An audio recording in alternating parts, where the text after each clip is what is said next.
A friend of mine once said that people can find their own path, and sometimes that path finds them.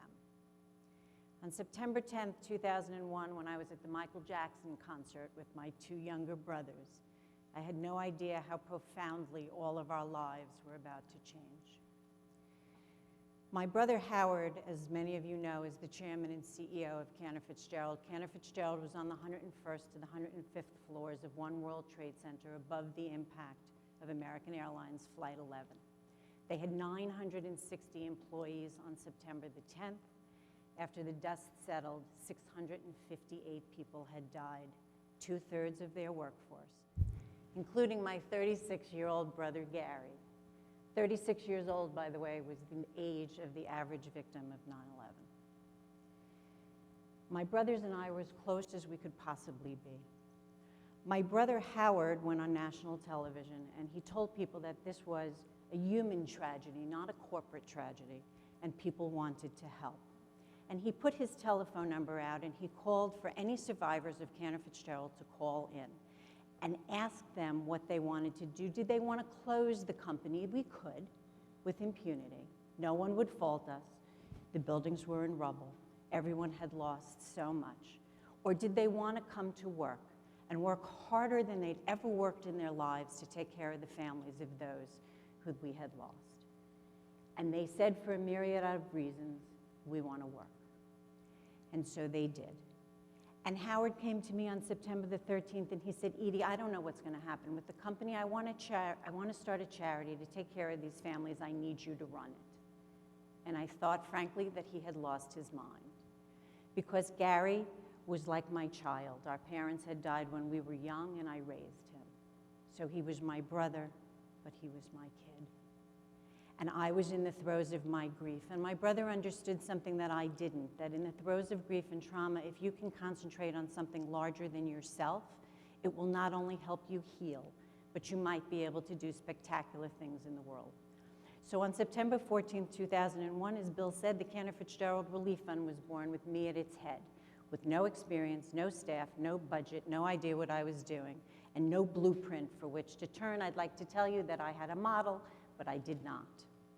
We were reactive 100%, but we knew the corporation was going to rebuild to take care of the families.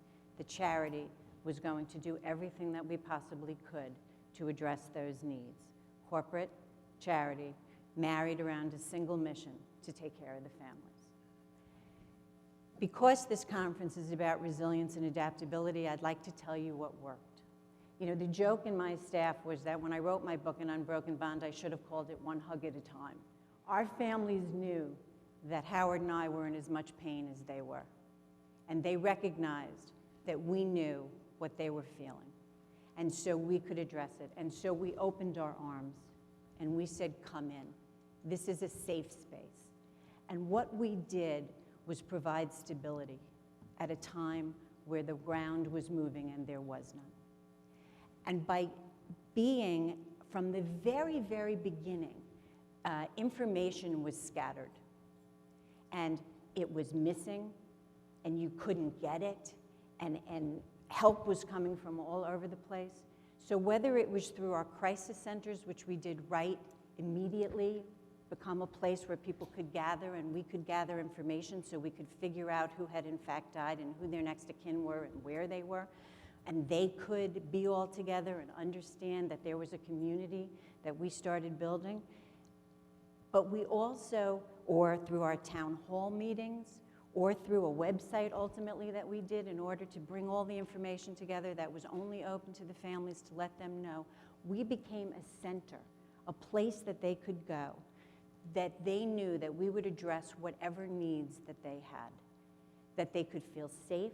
We had events for the children so that they could come and they could be children. And some of our parents said that was the first time their children got to laugh. So providing a stable environment, they knew that the Cantor Fitzgerald Relief Fund was going to be there for them, for whatever they needed. We listened to them. We took whatever it was that they had to say, and that became our agenda. What they needed, whether it was going to the government and making sure that donations to them were tax deductible because they were above the poverty line, or addressing the needs in the Victims' Compensation Fund to make sure that the methodology would give them the highest financial award possible, or whether it was realizing that 14-year-olds were being killed with kindness as people were saying, oh, come on, you have to be strong, you're the man of the family, you have to take care of your mother now. And they were putting their fists through walls. So we needed to find programs where they could do karate and swim. And it was about understanding that what they needed was important. And going to them and letting them know that they could come to us. So Bill had asked me to try to tell you what we thought could be done to help adaptable communities. And one of the things that we learned the most was that by giving families the respect that they deserve, by treating them with dignity, and allowing them to make the choices for their families, that was hugely important. So we gave direct financial aid to our families, and we support charities that do direct financial work and help people on the front lines. So one of the things that I would encourage you to do is to find your passion.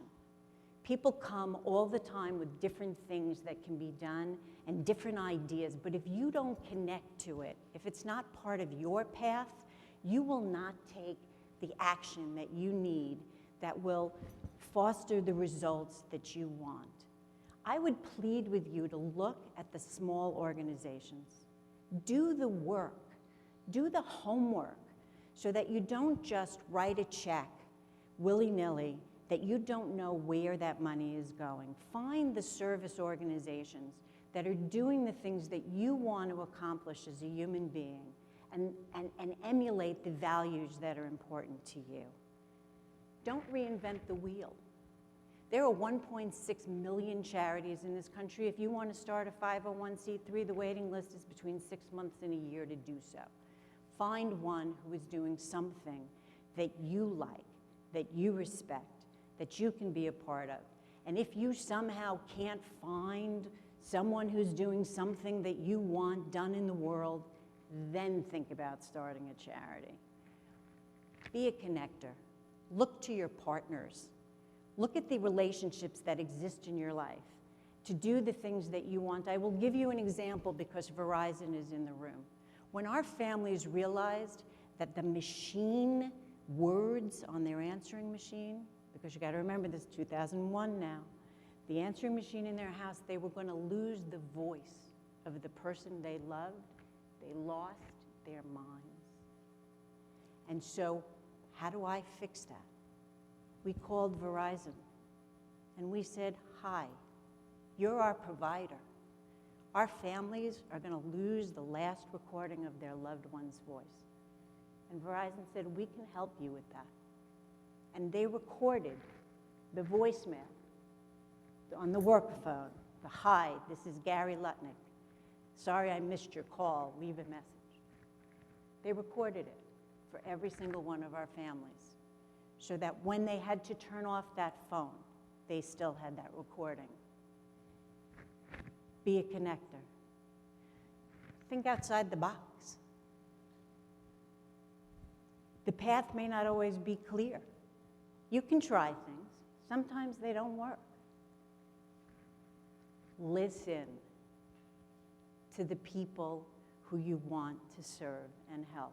The biggest mistake that NGOs make, the biggest mistake donors make, is to have a great idea and not truly pay attention to whether that great idea is going to positively impact the people that they want to help, and not putting into place the partnership relationships that will allow that idea to succeed.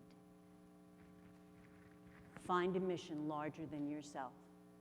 In the face of grief, and mine was very public, if you can find something bigger than yourself, you can impact both your life and the world. but you're not going to win every battle. You just won't. And people will criticize because everyone has an opinion about everything. But if you stick to your mission and you are pure of heart and you truly care about what it is you want to accomplish, it doesn't matter if you win every battle. The baby steps from you and like-minded people will move that boulder up the hill. I wrote a book, An Unbroken Bond. There is no way that I can tell you about 13 years and give you a future in 14 minutes. But if you are interested in what it is that we've done and what we've accomplished, and taking the lessons that we've learned from 9/11, and I will close by telling you briefly what we did with Sandy, because that's the post-9/11 part of this. When our families were stable, we said, what can we do to still help in the world? And so we took the lessons that we learned from 9/11, and that's part of it too. Learn from the things that you did right and learn from the things that you did wrong. We said, okay, we want to give direct financial aid. That's how we think it helps. That's what we do. We made a decision in 9/11 we would go deep. For Sandy, we decided we would go wide. And we said, you cannot help other people unless you are supported yourself. So the very first thing we did was we looked to the employees at Cantor Fitzgerald and BGC Partners, and we said, okay, we are going to give anyone who was impacted by Sandy $1,000 in emergency aid, no questions asked. Now Cantor Fitzgerald doesn't have 302 employees in New York. They have over 3,000. So that was a $3 million commitment. And then we turned around and said, we will never forget our 9/11 families. They are our family. And so we said if they were impacted by Sandy, we would give them $1,000. And then we looked to what mattered most to them, and that was the communities in which they lived. And so we said we are going to help the communities that are important to them, that are hard hit by Sandy, and we gave each one of them. We picked elementary schools because it's a joy to have small children, but in the face of trauma, it's an added responsibility. And so we gave families who had children enrolled in those elementary schools $1,000, no questions asked. That is a very, very brief overview of the things that I think work, but I have to tell you, I am merely a conduit. I am the leader of extraordinary people who have exhibited incredible resilience. They have lived their lives with dignity and respect in the face of unimaginable obstacles that come up over and over again. I thank you very, very much for listening to me today, and I hope that I can help you and you can help me make the world a better place. Thank you.